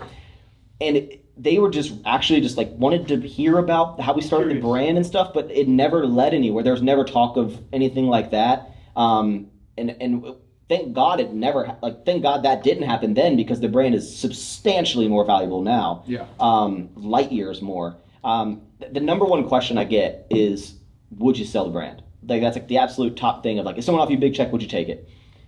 If there's an offer that you can't refuse, it'd be hard to like turn it down, right? But my mindset is I'm not building it to sell. Yeah. But I think that there's going to be a point where I'm not trying to build a candy conglomerate. I'm trying to build a really cool brand, right? Like, I'm not trying to build a candy plant and like, I'm not trying to be a Hershey's. I'm not trying to be this like Willy Wonka. Yeah, that's just not like, I want to do it until it's not fun anymore. And I think there's going to be a point when the ability to scale, and if you had the resources from some of these big companies of the manufacturing capabilities, the distribution network, I think it's doing a disservice to the people to not have this product in as many places as possible. And if there's another company that can accelerate that I could get there in 10 years, but if they can help me do it and take a large chunk of the company or something to accelerate us to do that in 2 years and get more people to enjoy the brand, I think I'd be open to. You'd be open to that. To like working with the company. Would I just like take a check and walk away? I don't really think so. Question. You don't have a number. 20 million. Question. I wouldn't sell for 20 million. Question. No. In 3 years. Yeah, 20. I'm gonna do more than 20 million this year. In 3 years. Let's say Hershey calls Should you. have said 50. Hey, Matt, we're gonna offer you. What'd you call me? Tilt those T's, dude. L Fresh. Max. He's drunk, by the way, guys. Hey, Max. L Fresh. We're gonna offer you on the table right now. Let's say in 3 years. Well, yeah, they might call you Matt because they'll be like, oh, we don't know those guys. Is it Matt? Is it Max? We're gonna offer you 500 million. Would you take it? Don't cap. If someone offered me, I'll put this out there. Anyone out there wants to buy this shit for $500 million, I will take it. That's a good amount. What would you sell for 100 M? It's kind of one of those things like, you look at it like this. If we're already doing X right now per month, and I know the profit we're doing, if in a year from now we should be 5Xing that a month, why would I sell it for that if in 2 years I can achieve that? Yeah. Okay. So it's like it's not like it's gonna be easy. It's not gonna be a cakewalk. It's gonna take a ton of effort. Yeah. And a lot of stress, but I don't know. I think those hypothetical questions are always out there, and I don't know until someone sends me an email and I see a number. Give you an offer, yeah. Who knows? But at the moment, I'm just like, I think it's just so cool, and it's something that like I have such a passion for. It's your baby. Yeah. I love it, and there's a lot of plans for it. There's a lot of big things that are happening that I can't speak on just yet that are going to be happening over the next 6 to 12 months that are going to, accelerate the brand a lot more. And I don't see us slowing down like anytime soon. How'd you deal with like, because I would imagine with clothing is one thing, but now you're dealing with food, really regulated. Yeah. How's that? You deal with the FDA and all that, probably? Or no. So the FDA is like the manufacturing plant. The only thing you have to worry about that I found out about is working with like food permits, because even though we're selling like packaged goods and whatnot, the city's regulations on your warehousing, they don't look at something as like, oh, okay, I see in your case what you're doing in relation to food. They look at it as you're essentially a restaurant. Like they're like, it's either food or it's not food. Okay. And it's food, so you categorize under the food category. So like the things you have to have in your warehouse, the compliances of, there's a whole joke, it's like mop sink. You have to have like all these like specific things in the warehouse, specific like sealants on the ground, all these different food permits, like all these different like headache thing, which I had no idea you needed that. Yeah. I had no idea you needed that. I was just like, and even like little things, bro, like even just, like how the nutrition label is and like what you can and what you can't have and like the size of the fonts and like all this shit. Wow. I had no idea. I was like, where do you get barcodes from? Like where do you get a barcode? Yeah. And like how when I put a barcode, how will the store know what the barcode is? I had to learn that. And then you need barcodes for the box that these go in. Then you need a barcode for the box that the boxes go in. Yeah. And so it's like, it's crazy. It's like all this like random stuff that you wouldn't even think. And like as I'm asking you questions, you're answering, it just spews more questions because I'm like, I've never dealt with like making a candy, which is food, like all the regulations. Because with the clothing, right? Like, did you make Ever Forward before Awfully? No, you guys launched around the same time, right? Yeah, right around roughly the same time. So like you kind of had someone to compare and contrast with, and share ideas with. But like with candy, it's like you're on your own, man. So it's like, I don't know. It's something that's we've come up to a lot of obstacles, and there's been a lot of frustrations like throughout the years, but we've overcome a lot. And I know that like if you ask me any question about, even just the packaging details. If you're like, why is the border yellow? Why is it rounded right there? Why did you put this here? Why, like, I can tell you every reasoning of why something is the way it is, the reasoning behind why it was done that way, everything. And it's like just so cool knowing I know the ins and the outs of this business from day one to now. Yeah. And again, I just take pride in it. You're a candy connoisseur. I am truly a candy connoisseur, like through and through. What have you learned from doing Everforward and now Sour Strips? You say business-wise. People buy a whole lot more candy than my 21. I joke, and Everforward wasn't not a success. I mean, at our peak, we almost did $2 million. Yeah, but I look at it as, like Christian last year did $100 million, right? Wow. And I think back to when Everforward was my baby, was the only thing I had on my plate. I mean, that was day in and day out. I was thinking about Sour Strips, I was thinking about Everforward, doing all the work, putting in the work, hours and hours and hours, late nights, nonstop.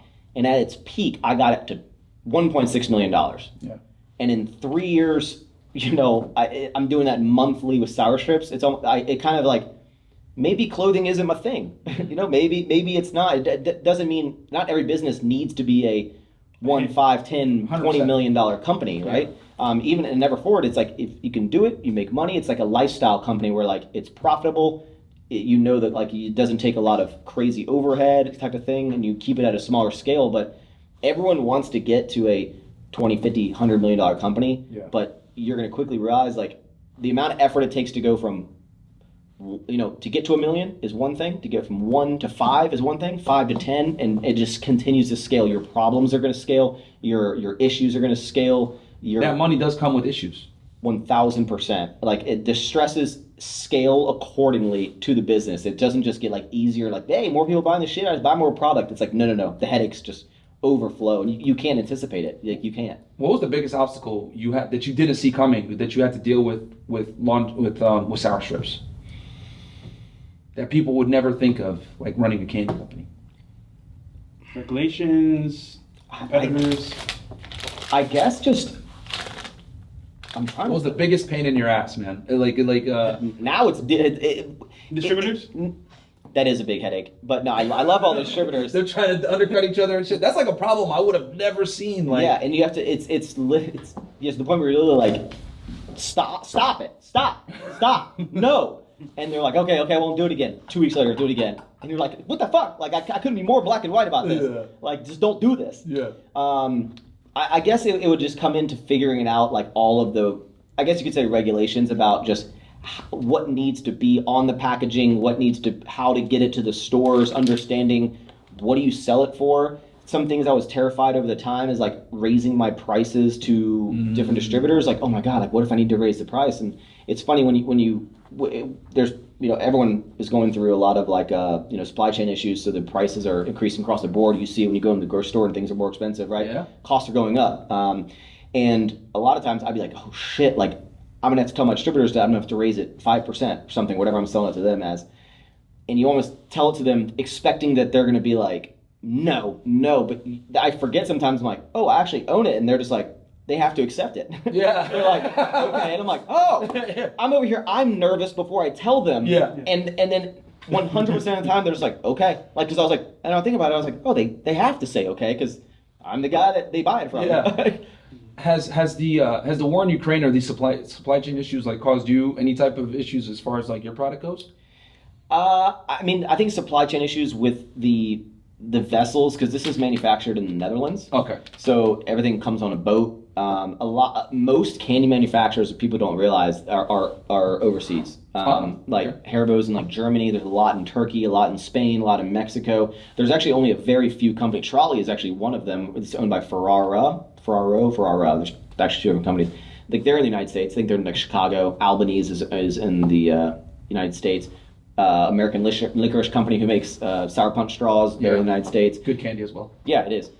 Well, it starts getting wet, dude. And you can't see in the packaging now. Yeah. But you can't see them anymore? No. It used to be in the 90s. You could see the end corner. I know. Trust me. I know. But a lot of the manufacturers are overseas or in Mexico. Sour punch straws are good too. Like the short ones. The tiny ones? The ones that like they cut. You got the long ones that used to come in that packaging, but then there's the one that comes in a bag that like were cut. They're all like wet and stuff though. Sometimes, I hate when it's sticky. I hate sticky on my fingers. Sometimes they feel more sour though when it's like wet. Pause. That's kind of weird. Whatever you're into. But no, a lot. We did go through a big supply chain issue, and we're still dealing with it. Not only the price increases, but the biggest thing that everyone's getting impact on, if any of your goods, which again, like candy's made one place, the packaging is made somewhere else, has to be shipped all over the place. So all your, I mean, if you even look at like a protein jug of protein powder, right? The jug comes from one manufacturer, the lid comes from one manufacturer, the scoop comes from one manufacturer. It's not like everything's made in one place. Yeah. So dealing with all of the supply chain issues in terms of like the ports being backed up and cargo containers, and this is why you need to not buy Lamborghinis. You know, there'd be times when I would buy a full container, which is like a shipping container, 40 feet is the larger one, and it used to cost me like, call it $4,000 to ship, right? Yeah. A container from overseas to Netherlands here. Yeah. And then it would increase to like $25,000. Ooh. Stupid amounts. And you're like, you either don't want you gotta pay. Yeah, exactly. You have to eat it. And you can't pass along all of that cost to so you have to eat a lot of it. And that's where like, when these unexpected things come up, you need to have the cash. Maybe you don't need as much cash as I'm like sitting on because I'm like worried at the end of the world of like the business and making sure I can afford anything. But no, the supply chain issues definitely were like are still an ongoing thing. I'm gonna sell the Lambo, okay? I'm gonna sell it for you. All right? Yeah, dude, you get a Jeep, bro. if there's one thing I've learned. Yeah. I've learned a lot from you guys about women, but I'm gonna tell you guys something about women. Okay. They don't like fancy cars, they like Jeeps. Period. End of story. So that's your point, bro. When again the Lambo, like, it's too loud. That's what I'm saying. But what do they love? The Rolls Royce. Mm-hmm. That's true. You saw my Jeep Grand Cherokee? That's nice inside. No, man. it is nice. It is. So I'll say this, Max, just to close out here for me. So if you could go back in time, was one thing, can't, but all right. If you could, hypothetical, what's one thing to tell your younger self to prepare you for what's happening now in terms of like, if you knew you should focus on like business more, focus on like, for example, fitness, what would be the main thing for you? I think I would just tell myself to, as cliche as it sounds, like just believe in yourself. I think I'm one of the biggest non-believers in my own potential. Mm-hmm. And I think a lot of people see from the outside of like where I've come to where I'm at now, and they've seen me push and push and push. And if you watch my journey, you know, if anyone saw my life now, they'd be like, oh, look at this guy, whatever. But like, go watch my videos 10 years ago. I fucking came from, I call it the trap house. Like it was like literally, I was like swatting fruit flies while making videos. Like, I mean, I didn't come from money, you know, and I built what I have now. But luckily, I've been surrounded by a lot of individuals that have pushed me. Christian is a huge one. If I never met Christian, I would not be where I'm at today, period. Absolutely. I owe so much credit to him, and just meeting a lot of people. And even meeting my girlfriend well over a year ago, even she has like made me believe in myself more than I could, because I just always think, when I look at a lot of people that I have success and whatnot, I always think worst case scenario is going to happen to me. Like, or I'm like, oh, they're doing so crazy, but I can't be that successful. Oh, there's no way I could build something that is that big. Like, not me, not Max, not me. I've just always had this like self-doubt thing, and I think just telling myself to believe in myself is like what I would need to hear. Like, don't be a bitch. Powerful, brother. I gotta ask. So you said before, like, that you had found Rollo Tomasi and everything else, and like, what triggered you to go looking for that information? What triggered you to look at the red pill? I think it was my friend. Do you know Michael Corey, OG YouTuber, redheaded guy, cookbooks, fitness? Yeah, Michael Corey. Yeah, does he still make fitness videos? He makes cooking. He got back into. He started opening a gym in Tulsa, Oklahoma, doing super well. But now he got back into, because of TikTok and shit, he started doing recipes, and now he just sells a fuck ton of cookbooks. Oh shit! Yeah, I do remember that guy. So he's a super great guy. I was actually messaging him. He's a big fan of you guys. Okay. And awesome. He was the one that kind of like showed me the Rollo Tomasi guy, and was like listen to, I don't know what it was. The Rational Melt. Yeah, and he was just like, you should listen to this. I've been listening to a lot of this stuff, and I was like, what is this? Like, was this before or after you met your girlfriend? Way before. Way before. Okay. Yeah, years ago. Okay. And it was just kind of like, again, it kind of opened my eyes to just the other side of things. And again, it never influenced my opinion on the way I view the kind of world. It just, I just been like, that's why that experience made me feel that way. That makes sense. It connected dots for you. Yeah. It did, and it just like, I'm just aware of what stuff's going on. And again, I never tolerated bullshit before I knew about this stuff, and I don't tolerate bullshit now. And there's probably certain aspects of me that maybe I should be more firm in my stances and whatnot as a man. But I think as alpha as someone may be, I think everyone has their flaws and their maybe their drawbacks. And but I feel like the person I am got me to where I'm at today, and I've developed into. Good morning, baby. Dude, that's me. 3 G's. 4 G's. That's me. If you don't text your girlfriend with so y'all never like a hey with like 3, 4 Y's. No. Hey. Yeah. If you read my text messages with my girlfriend, you'd be like, Maxx, bruh. You guys need to see the interview.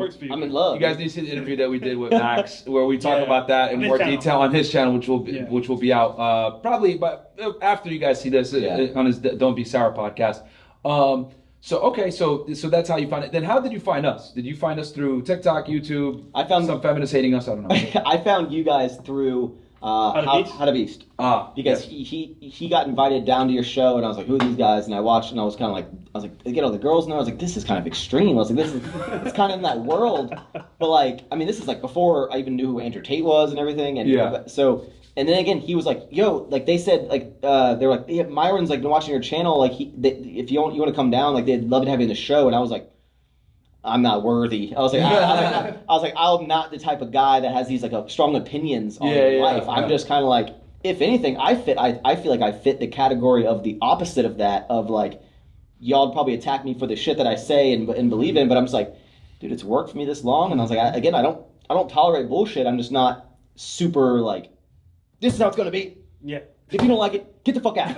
Like, Get the fuck out. I mean, yeah. There's been like a couple like relationships I've been in where I've been like, hey, this is gonna make or break our relationship, and like if you don't think this way, I'm like, it's kind of like the college shit back in the day, but I've just never been like, this is who I am. In the first week, I'm gonna tell you all the things that I like that you need to accept, or you get the fuck out. Like it's not who I am. Natural flow. But again, I watch a lot of y'all's content and the whole manosphere and all that because it's just really interesting to me. Yeah. Like really, really interesting. I mean, I'm glad, and it's great. Like, cause I was watching you growing up, and now you're like watching our content. It's like surreal to me a lot of times. Like I've collabed with so many YouTubers that like that I used to watch, and now I'm like sitting in their studio asking them questions. Like it's crazy. It really is. Full circle, baby. Yeah, it really is a full circle. Network is your net worth. Yeah, man. That's what I'm saying. So, Maxx, what projects do you got coming up? Well, that you can disclose, of course. Yeah, currently we just put an offer in on a new warehouse, which would consolidate all of our 3 warehouses into one much larger. We'd go from. You're probably able to write off a lot of taxes, aren't you? Ooh, For your business. I haven't got my taxes of what I'm owed yet. I've already paid a fuck ton. Yeah. But no, we're potentially about to scale up Sour Strips into a new facility, which will give us the ability to manage our inventory for another 3 years. We probably need to go bigger than that, but just Sour Strips is something that takes so much of my time and focus, and it's because I love it. Doing that. We're about to go do like a Coachella event with this company called Dark Sport, which is like where Sour Strips is gonna have like this kind of like a booth, a presence there. Yes, that'll be like our first one of those. I'm about to go do some still hardcore into the podcast world, which I know you guys are pros at, but lining up guests is one of the most difficult things. Yeah. Everyone wants to start a podcast, but once you go through the 10 people then you're like, now what? Yeah. And then the work starts. Yeah. Networking, baby. People underestimate it, but it's a big thing to do. Yeah. And then just like dealing with guests sometimes that don't give good answers, or like you got to pull shit out of them a lot of the time. So and I guess feel that pain. And the last thing is, hopefully in the next 2 to 3 years, I want to build my forever home. That's where I'll spend my money. That's where it's going to be a bougie house. Like here in the great state of Texas, or you going back to VA? Nah, a lot of people I miss, a lot of family in Virginia that I love, but Texas is where the opportunity is. It's where I've created a huge network of people that are just pushing themselves, and it motivates me. And again, I met my girlfriend here, and her family's here, and she's like a through and through Texan. She was actually Miss Texas, so she's like very ingrained into the Texas world. Is she from Houston or? Yeah, she's actually from like right here. Okay. Yeah, like cool. right here. Yeah, so I'm a Texas boy now. Yeah, Texas. Yeah. State. I used to live here, man. So Which is great.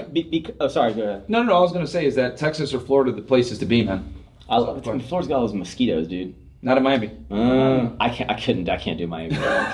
Fort Lauderdale. You can do Fort Lauderdale or Orlando then. Come Yeah. visit, man. Yeah. I wish I'll have to come through next time, and not this weekend. Next weekend, I'm flying into Fort Lauderdale, and then I have to go to like West Palm area to do the podcast that I mentioned with Riff. If anyone this year, I'm going to do with Riff Raff, Okay. which is wild. And then You gotta do us, man. Yeah, no, absolutely. Now you gotta come to Miami. Now that I know that you're coming, pause. You gotta come down to Miami and do a podcast with us. I know. And some girls. And let's go to 11. That'd be fun. You guys don't drink though. Well, I mean, you drink for us. Yeah. I wonder if like behind closed doors, Oh. like. No, I'll have one. I'll have one shot for you. Yeah, brother. I'll have one vodka Yeah. soda with you. I don't. We haven't got drunk since we hung out with the Tates. Yeah. Last year. No, the party. What was that? The party we drank. Which party? Oh, yeah. Okay. One so, meal party. So yeah, we had a 1 meal party on the yacht. Yeah. I drank then, and then last time before that was with the Tates in October See, In see, Romania. of you don't- 2022. You don't not drink. You just don't really drink that much. Not No. often. No. Okay. Yeah, Yeah. rare. Like I always say, we drink for the occasion. We don't make the occasion drink. So if we do, like we're in Romania with the guys, cool. And then our 1 meal party. But yeah, getting like lit and stuff like that, nah. Not really. Rarely. Something that I admire from you guys is your ability to go to clubs, even like places like 11, and I'm sure you're out like the whole night, like enjoying with everyone. Well, he goes. I don't go. I could not do that, dude. Being around drunk people while you're sober makes me want to smash my face into a wall, dude, it's the bro. worst. I just So find annoying. it hilarious, bro, to see people throw up, people like try to talk to girls. I just find it funny. Girls as hell. being thoughts. Yeah. It's Bro, annoying. I couldn't do it. A girl has a boyfriend twerking on another dude. It's just hilarious, bro. Yeah. That's She funny. does- That's real funny force. to me. But no, cool, man. So Where can they find you, Where can bro? they find you, bro? Luckily, I have a really unique name, Maxx with 2 X's, Maxx Wait, Chewning, but It's not Matt. It's not that. It's not. You just tilt the X's a little bit, bro. But no, you can find me Maxx Chewning on any single social media platform, and then make sure you check out our All the podcast. links are going to be below. I'm going to put Sour Strips, his YouTube channel, Instagram. What else? I mean, those are really the main ones, right? That's all I care about. You probably have a Facebook too, because we're old. It just auto posts to like my stuff from like, Instagram. Instagram. Every once a year I log into it and like. Yeah. But y'all had who's the oh god it's actually embarrassing. I forgot his name. Is his name Describe him. Frank? He's the guy who yells in the Oh car. yeah, Frank. Robert Frank. Yeah, Robert Frank. That's hilarious. He was saying that it makes more money from like Facebook, right? Yeah, They yeah, pay more bro. than most platforms. People I've are heard shocked. a lot of stuff about like it. And it's an older audience. Yeah. Yeah. So advertisers are willing to pay more because it's an older audience too as well. Yeah, Uh-huh. Facebook does. It's It's kind of money. underrated. Like, yeah, we've met a couple of people that like do like a lot of their stuff on Facebook. I'm like, what the fuck? Like, Dude, there's people out here making like $50K a month on like Snapchat, and you're like, what? Wow. oh yeah. Oh, like on like the Snap. host. Well, they do like the Snapchat like what do they call it? Clips. Stories. No, like almost like stories, but you'll get like your own like channel, like Snapchat will promote Yeah. you. And We you have make, one actually. Yeah, we have one. We need to. you make all this money. I was like, I deleted Snapchat like 4 years ago. Yeah, bro. I haven't dude. even done. I was like, there's too many apps. Yeah, bro. Yeah. it's too many. God damn. But we'll definitely put check out Max all the main Instagram, YouTube. Definitely check out his YouTube channel. Love the vlogs. And obviously Sour Strips.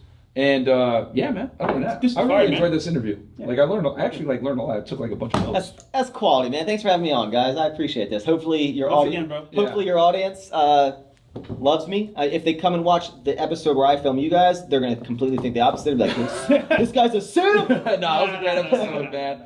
Guys, he is Maxx Chewning. Check him out, man. All the links are below. Peace. Peace. Peace.